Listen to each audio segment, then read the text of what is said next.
Hello નમસ્કાર વિદ્યાર્થી મિત્રો, વેદ ડિજિટલ એજ્યુકેશનમાં આપનું હાર્દિક સ્વાગત છે। આજે આપણે ધોરણ 6 વિષય વિજ્ઞાનમાં 11મું ચેપ્ટર આપણી આસપાસની હવા જેની સ્વ અધ્યયન પોથીનું 100% ટાઈપિંગ સાથે સોલ્યુશન જોવાના છીએ। તો ખાસ વિદ્યાર્થી મિત્રો, ચેનલમાં નવા હોય તો ચેનલ સબસ્ક્રાઇબ કરી બાજુમાં બેલ આઇકનને પ્રેસ કરો જેથી તમને અવનવા વિડીયોની માહિતી નોટિફિકેશન મળી શકે। વિડીયો લાઈક કરો, તમારા મિત્રો દોસ્તોને શેર કરો। 11મું ચેપ્ટર આપણી આસપાસની હવા। તો ખાલી જગ્યા હવામાં કાર્બન ડાયોક્સાઇડ વાયુનું પ્રમાણ ખૂબ ઓછું છે। આ ત્રણમાંથી હવામાં સૌથી વધુ પ્રમાણ 78% નાઇટ્રોજન વાયુ જોવા મળે છે। કોઈ પણ પદાર્થની સળગવાની ક્રિયા ઓક્સિજન વાયુની હાજરીમાં જ થઈ શકે છે। હવા એ મિશ્રણ છે। ઓક્સિજન વાયુનું પુનઃ ઉત્પાદન વનસ્પતિ કરે છે।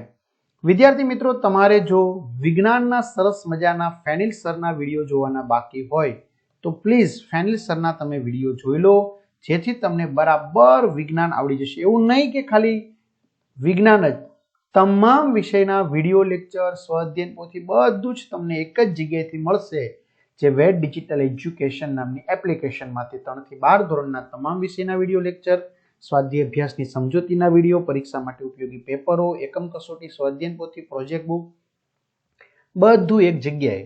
તો ગૂગલ પ્લે સ્ટોર ઉપર જઈને વેદ ડિજિટલ એજ્યુકેશન નામની એપ્લિકેશન ડાઉનલોડ કરો। ઓપન કરશો એટલે આ પેજ ખુલે, એમાં તમારા મોબાઈલ નંબર નાખી સેન્ડ ઓટીપી કરો।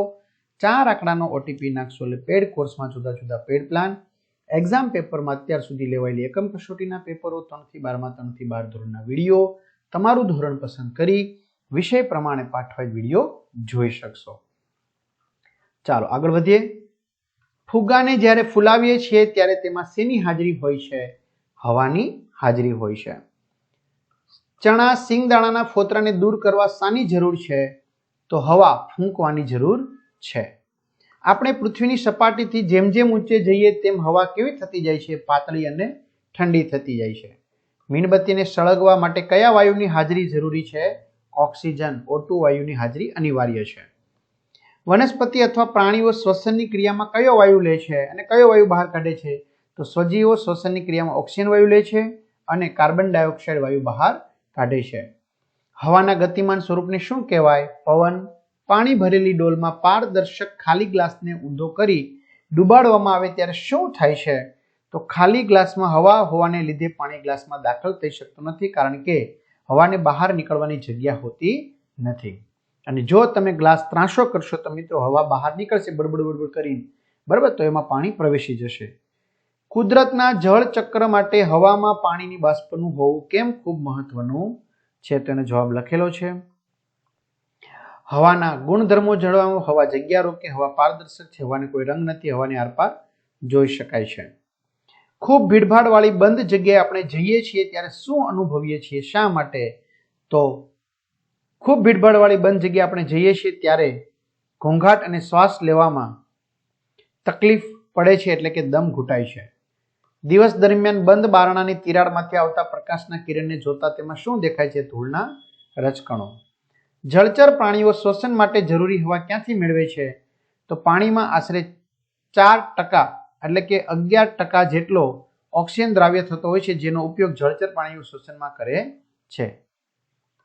ડ્રાઈવર બસ ચલાવે છે ત્યારે બસનો કાચ વારંવાર શા માટે સાફ કરે છે? તો ભેજના કણો ઠરવાથી કાચ પર આવતા રોડ પર અસ્પષ્ટ દેખાય છે, તેથી ડ્રાઈવર વારંવાર કાચ સાફ કરે છે, ખાસ કરીને શિયાળામાં।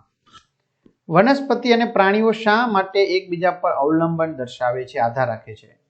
પ્લાસ્ટિકની ખાલી થેલીની ખુલ્લા ભાગ તરફની ગળી કરતા જઈને જેમ જેમ ગળી નાની થતી જાય તેમ તેમ દબાવતા શું અનુભવ થાય છે? હવાને શા માટે મિશ્રણ કહેવામાં આવે છે? ભારે વરસાદ દરમિયાન અળસિયા શા માટે જમીનની બહાર આવે છે? બરાબર? ચાલો વૈજ્ઞાનિક કારણો આપો। મોટા શહેરોમાં ફેક્ટરીઓમાં ઊંચી ચીમનીઓ મૂકવામાં આવે છે, શા માટે? એનું કારણ આપેલું છે।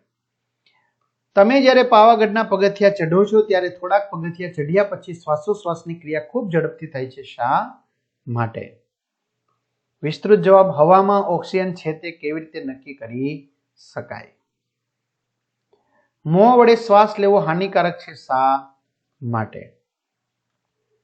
ત્યાર પછી પ્રવૃત્તિ, તમારી આસપાસ મળતી નકામા વસ્તુઓનો ઉપયોગ કરી વિવિધ પ્રકારની પવનચક્કીઓ બનાવો. તો આ રીતે વિદ્યાર્થી મિત્રો સરસ મજાનું અહીંયા જો હવાના ઘટકોને બધું આપેલું છે, તો અહીંયા સરસ મજાનું સોલ્યુશન ક્લિયર થાય છે. તો ખાસ ચેનલમાં નવા હોય તો ચેનલ સબસ્ક્રાઇબ કરો, વિડીયો લાઇક કરો અને હા, તમારા મિત્રો દોસ્તોને શેર કરો અને ચોક્કસથી વિડીયો કેવો લાગ્યો કમેન્ટ કરજો અને કંઈ ભૂલ હોય તો પણ કમેન્ટ કરજો, જેથી આપણે સુધારી શકાય. તો અહીં સુધી રાખીએ. અસ્તુ. જય હિન્દ, જય ભારત.